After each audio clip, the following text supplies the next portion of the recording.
François Bon, 1925-2025, une année avec Howard Phillips Lovecraft, de l'intérêt de déplier au jour le jour la naissance d'une œuvre fantastique, dans la mesure où le fantastique n'obéit pas ni au réel, ni à son contexte, ni à son époque. Il surgit au travers, il surgit de forces très obscures de la nuit, il surgit de l'intérieur même de la lecture, mais justement, quand on dispose par exception du témoignage d'un auteur des plus importants du surgissement du fantastique et qui tient au jour le registre de ces heures, comment ça n'aurait pas à rebours, en amont, une sorte de creusement où travailler soi-même sur son rapport à l'écriture. C'est en tout cas ce qu'on essaye de faire en prenant chaque jour le tout petit timbre-poste de ce qu'en fait Howard Phillips Lovecraft,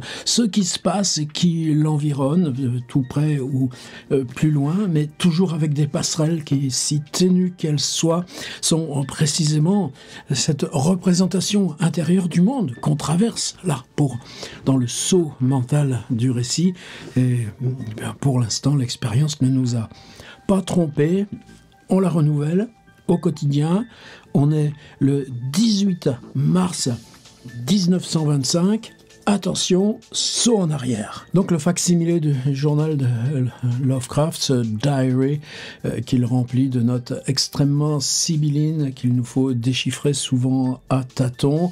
Ici numérisé, il n'y a pas si longtemps, moi quand en 2015 j'avais travaillé 2 mois l'été sur ces manuscrits de Howard Phillips Lovecraft, que j'avais tenu à la main, l'original de ce petit carnet. Eh bien, on n'avait pas cette numérisation. J'avais fait toute une série de petites photos pour aller plus loin que la transcription dont, évidemment, S.T. Yoshi avait déjà soudé à notre inventaire de la geste Lovecraftienne, que, au lieu de don, vous aurez rectifié. Mais là, donc, on est sur le site de la John Hay Library où sont conservés ces manuscrits à la Brown University de Providence. De mars, on est déjà sur la 3e page, 15, 16, 17 et 18, c'est là. Le 17 a débordé un petit peu, mais ça, c'était hier. On n'en parle plus. Il y a un petit coup de travers qu'il s'est permis, ce qui fait que pour le 18, on a 3 lignes et demie extrêmement serrées. Mais tenez, on va le lire tout simplement. Up noon, levé à midi, ça change pas. Up noon, read.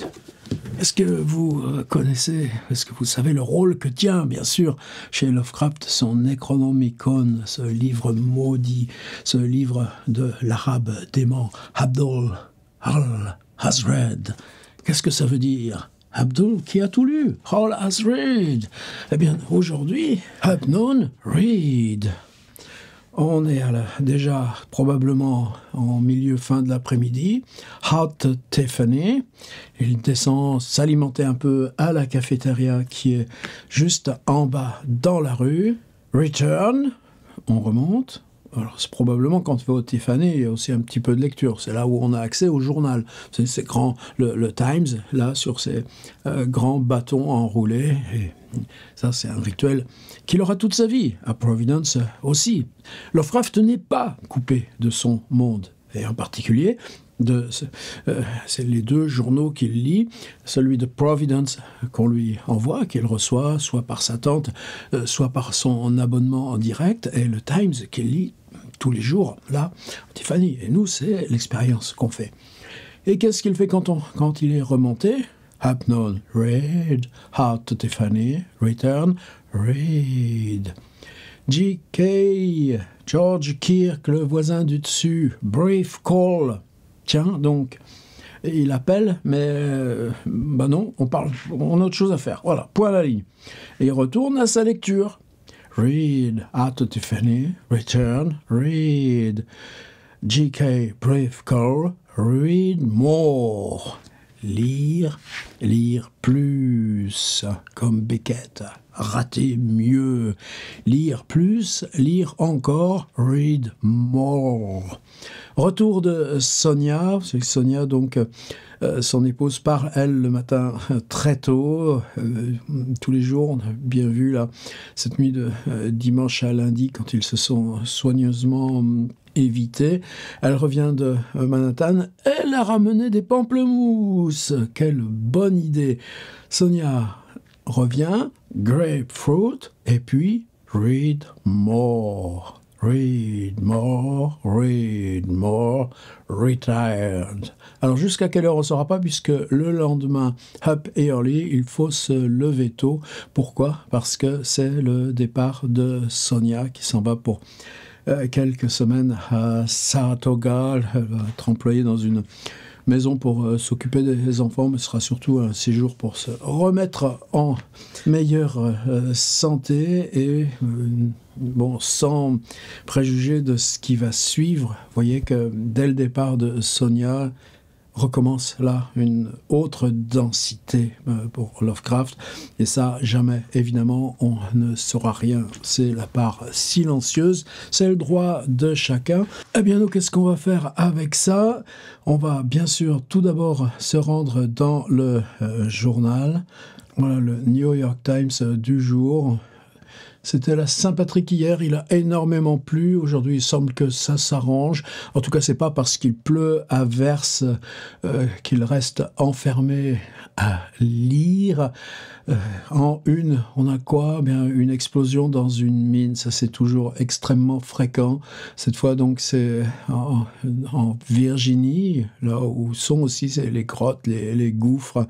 Une explosion qui a probablement tué au moins 33 mineurs. L'explosion s'est entendue à 20 km à la ronde, ce tremblement souterrain. Pas plus, mais toujours avoir ça en tête et que le dessous de la Terre est habité, mais dangereux.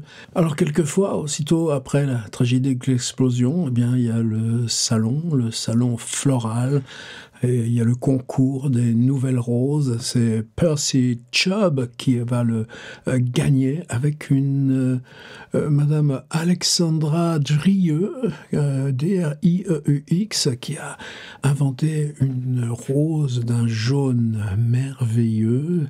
Et c'est aussitôt après qu'on va avoir là un autre petit article coincé entre cette publicité d'un piano à queue de bon bourgeois. Vous voyez, comme Lovecraft avec un petit tabouret pour poser les pieds pendant qu'on lit. Et c'est la première fois que je voyais mentionner, là, depuis tous ces jours, soit le 75 ou 76e envoi, que tout d'un coup viennent là les Native Americans. Tout d'un coup, là, surgit dans un colloque une suite de protestations sur la santé et l'hygiène dans les réserves indiennes. Et ça, comme c'est la première fois, c'est tellement rare, on va aller y voir de près. Il y a d'autres entrefilés, comme ça, une brave dame propriétaire là d'un immeuble, c'est des chambres à louer, mais si vous voyez le 169 Clinton Street, on l'a vu, on la connaît, la propriétaire, eh bien, elle va prévenir tout le monde que au feu, ça brûle, sauvez-vous, et c'est elle qui se fera prendre. Le sport, évidemment, les nouveaux films. Et oui, c'est tellement rare, cette mention là, des American Natives, des réserves indiennes, que je suis allé en quête des photographies. Elles ne manquent pas, mais rare, celle de 1925. Et pour une fois, je me permets une image qui probablement est assez dure. 2 enfants, un homme, ils ont les yeux clos.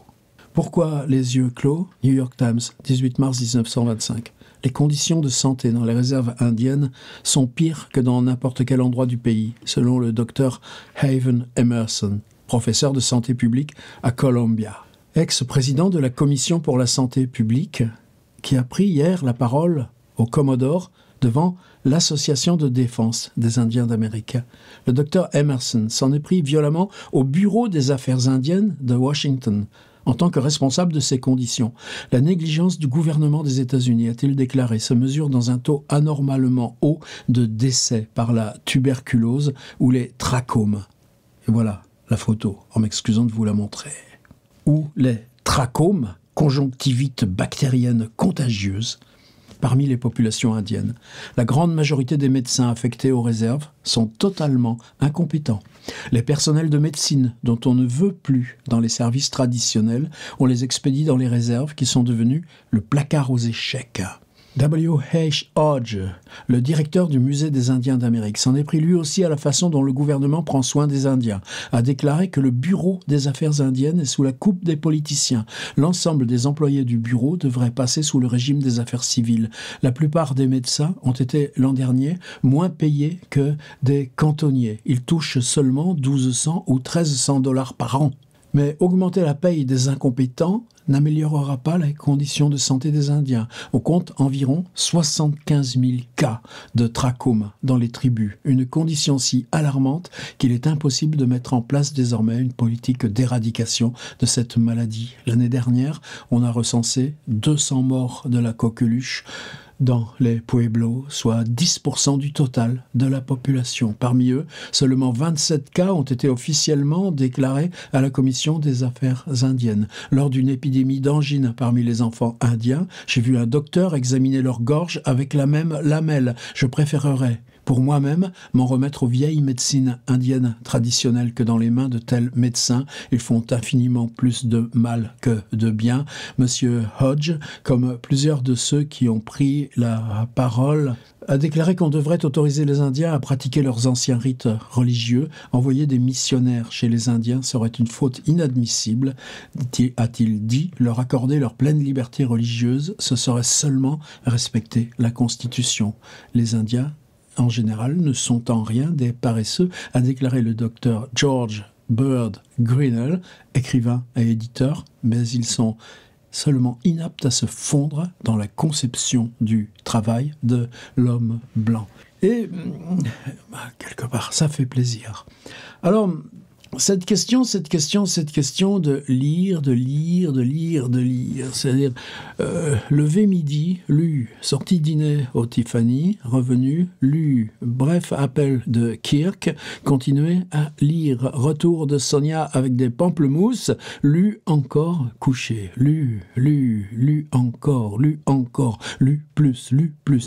Qu'est-ce qui se passe dans cette immobilité de l'homme qui lit? Qu'est-ce qui fait que sur sa Morris Chair, les pieds en l'air sur ce prie-dieu dont il a hérité de sa mère, Lovecraft passe tout l'après-midi, toute la soirée enfermé à lire. Lire quoi?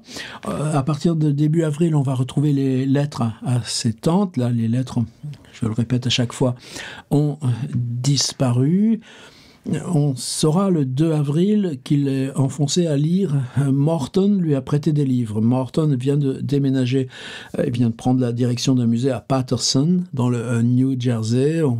Bientôt, on ira lui rendre visite. Est-ce que ce paquet de livres laissé par Morton, Lovecraft dit par exemple qu'il comporte une édition des 1001 nuits qu'il relit parce qu'il y avait des contes qu'il ne connaissait pas dans cette édition que lui a laissé Morton, mais donc un continent de livres à sa disposition sans qu'on sache de quoi il s'agit. Il ne mentionne plus là, les livres sur l'histoire, l'architecture de Nouvelle-Angleterre comme c'était le cas il y a un peu plus d'un mois. Mais là, demain, Sonia s'en va, il y a cette rétraction. Et cette rétraction, est-ce que quand on écrit, qui de nous ne la connaît pas?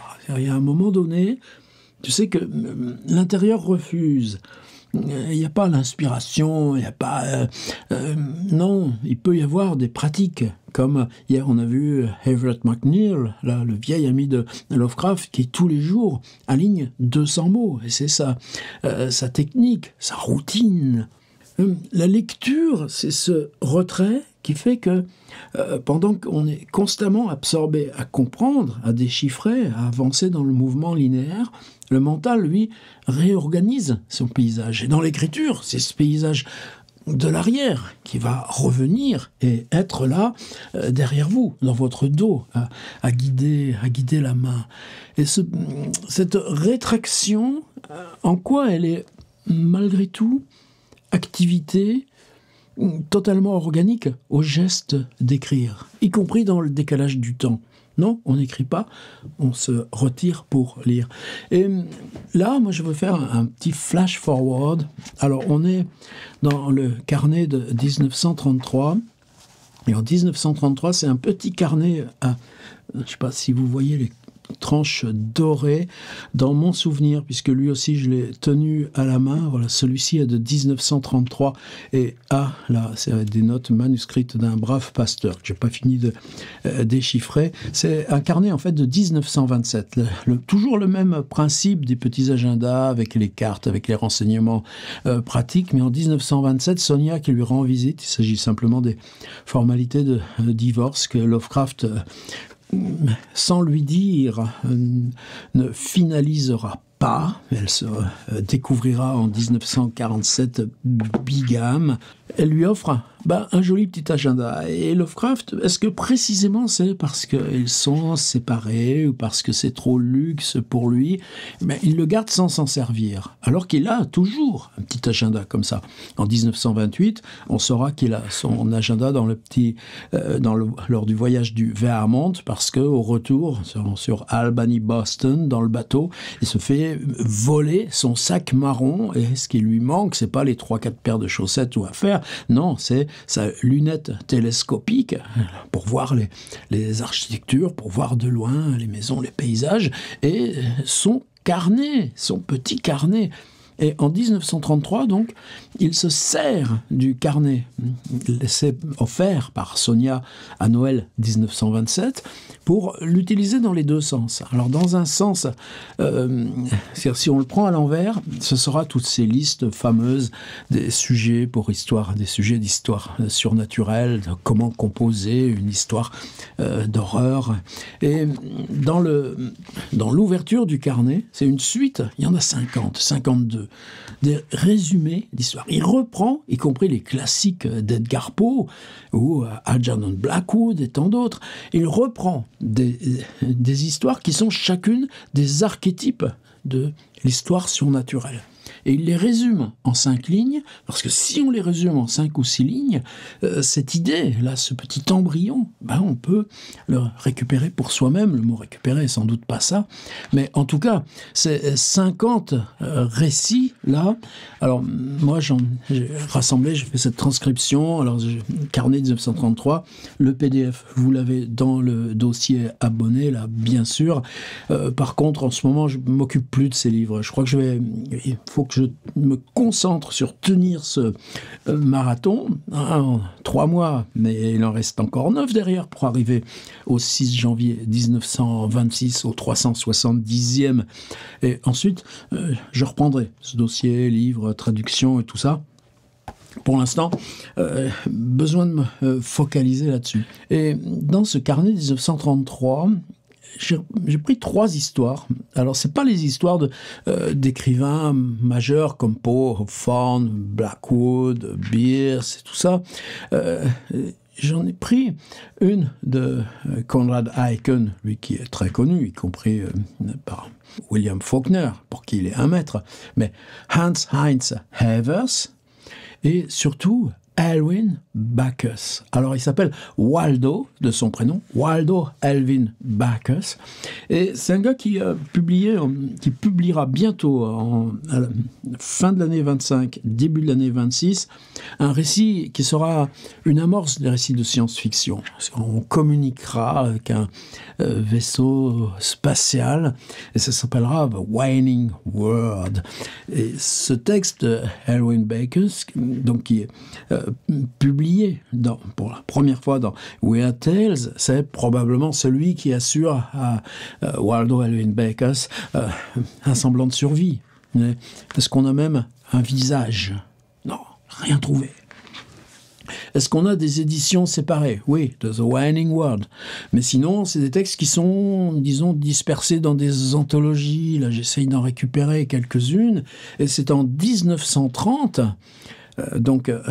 intermédiaire là, avant le carnet de 1933, mais après la période New York, qu'il publie toujours dans Weird Tales, un récit qui s'appelle Le bus fantôme. Celui-ci, je vous assure que je ne vais pas lâcher la piste jusqu'à ce que je l'ai en intégralité. Et Lovecraft, retour PDF, le condense de 4, 6, 8, 10, 12, 15 lignes. Il fait d'une histoire de 20 pages, format Weird Tales, un résumé. Alors j'ai pris 2 autres, alors celle de Conrad Aiken, tenez, elle fait 4 lignes et demie, je la lis tout de suite. Après une périlleuse opération, un homme se retrouve sur un paquebot. On dit que son corps est dans la soute. L'homme a des rêves, est somnambule, se retrouve sans cesse allant vers un même lieu, probablement là où est son corps. En fait, il est toujours à l'hôpital, endormi sous éther. Il rêve tout cela et meurt. Voilà, l'histoire de Conrad Aiken dont il se saisit, on est en train de mourir à l'hôpital, dans l'anesthésie, l'éther, eh bien, un bateau s'en va, votre corps est dans la soute, et vous rêvez que vous rejoignez ce corps. Voilà ce que garde Lovecraft et dont il fait son résumé. Mais les paquebots, c'est ce qu'on voit là, dès qu'on sort de Brooklyn Heights, qu'on monte sur le toit de chez Loveman, où il y a le skyline, où on va se promener vers Gowanus, et tous les piers, ils sont là, les paquebots, devant lui. L'araignée de Hans-Heinz Evers, une chambre d'hôtel dans laquelle on a trouvé plusieurs fois des gens pendus à la fenêtre, des araignées retrouvées près du corps à chaque fois. Un étudiant décide d'y loger pour mener l'enquête. Il est fasciné par la vue de la fenêtre, l'apparition d'une jeune femme dans la maison de l'autre côté de la rue, faisant tourner un rouet antique, perd tout intérêt à autre chose, mais remarque sur la fenêtre une araignée, etc. Ce jeu devient progressivement une obsession. Alors vous lirez la suite, mais tout à la fin, il ressent un étrange enlèvement, une révélation effrayante, trouvé pendu par la police, la peur déformant ses traits, mordu, et entre ses lèvres, une araignée gigantesque dont les taches bizarres ressemblent à la robe de la femme décrite dans les carnets de la victime. La police étudie les notes, fouille la maison d'en face, l'appartement auquel appartient la fenêtre est abandonné depuis des mois. Voilà cette histoire de Hans Evers, l'araignée, est tout basé sur, là, dans ce Brooklyn. Vous croyez qu'ils sont loin, les immeubles? Lui, il a 3 fenêtres à son studio. Il y a d'autres bâtiments de ce côté-là, d'autres bâtiments de ce côté-là. La vie des fenêtres devient le thème. Alors on dit toujours, Lovecraft, l'année de New York fut une erreur. Non, dans l'imaginaire et dans le dépli qu'on fera plus tard, cette promiscuité de la ville, elle est tout à fait essentielle. Et voilà l'histoire de Alvin Bacchus. Et on finira avec ça. Bien sûr, vous l'avez dans le PDF. La fiancée d'un jeune homme est tuée dans un accident d'autobus. Lui avait déclaré qu'elle reviendrait jusqu'à lui si elle était la première à mourir. 1 an plus tard, il remarque un étrange et sinistre autobus qui roule juste devant celui qu'il prend habituellement pour aller au bureau. En rêve, une étrange et persistante odeur quand il monte, des passagers qui semblent dormir, sa fiancée est parmi eux, et soudain, elle hurle. Même si le bus ferraille comme pas possible, il semble lui glisser avec douceur. Se réveille. Terreur, le rêve revient. Au début, la scène n'allait pas si loin. Il essaye d'embarquer dans le bus pour de vrai, mais toujours se rendort. La fois où il tente de ne pas s'endormir, le bus n'apparaît pas. Un nouveau rêve. L'action se répète. Cette fois, va plus loin. S'écrase contre un camion. Il aperçoit enfin vraiment le visage du chauffeur. Il en manque une moitié. On retrouve le corps du jeune atrocement mutilé dans son lit. Il a crié toute la nuit. On retrouve sur la route le lendemain matin un vieil autobus, mais pas en service, tordu, brisé. Personne ne peut expliquer comment il est arrivé là. Des indices de mort, mais aucun corps. Vous comprenez que j'ai envie de la retrouver dans son intégralité. La nouvelle... Phantom Bus de Waldo Alwyn Bacchus. Mais en tout cas, ça veut dire quoi? Nous, on est tout le temps là, dans les traces de Brooklyn, les bouts d'incendie, les suicides, les elevators là, qui se cassent la gueule de leur plateforme, les types qui se jettent sous les trolleys, etc. Mais, cet univers du fantastique urbain c'est celui qui constitue le geste de Lovecraft. Alors quand il lit là, est-ce qu'il lit Weird Tales ce matin-là? J'en sais rien. Il lit plutôt les livres de Morton, probablement des classiques, probablement aussi cette relecture des Mille et une nuits, pourquoi pas Quichotte, je sais pas. Mais juste dans ce lu encore, lu toujours, lu plus, cette rétraction de Lovecraft lisant sans sortir même de son studio, qu'est-ce qu'on trouve dans les histoires comme projection, dans les rêves, dans la terreur? Ben, voilà 3 petits témoignages anachroniques, puisqu'il s'agit là de 1930. À demain.